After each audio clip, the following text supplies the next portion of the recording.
So digital games are actually over, and that's kind of heartbreaking. From the viewpoint of two things. One, if you ever want to trade a game in with somebody or go to the store and trade a game in, that thing is over. No more game sharing with you and your friends or cousins anymore. And secondarily, if Sony and PlayStation ever said, yo, this game is not appropriate for American audience, that thing's completely deleted. That game is never ever coming back. You wasted your whole paycheck, your whole allowance.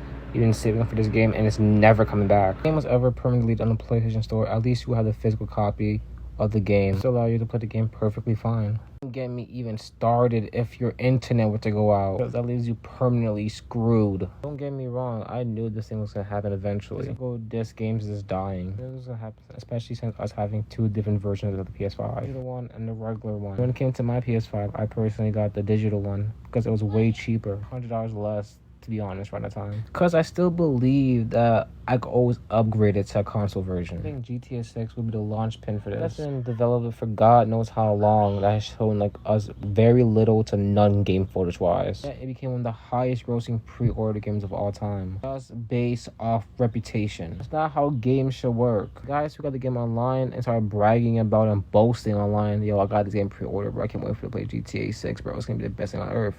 You are so dumb. How the game's actually gonna be like, I was saying playthroughs of it. By playthrough, I mean actual game footage. This game fails, which I doubt. It already has set a horrible precedent on how much games should actually cost. No game should be worth almost $100. The version of the game that has everything in it is $100. It's effing weird. Especially with the $100 one actually being a full game with side stories and stuff and side quests and stuff. GTA's company not paying people the amount of money that they actually should be paid to.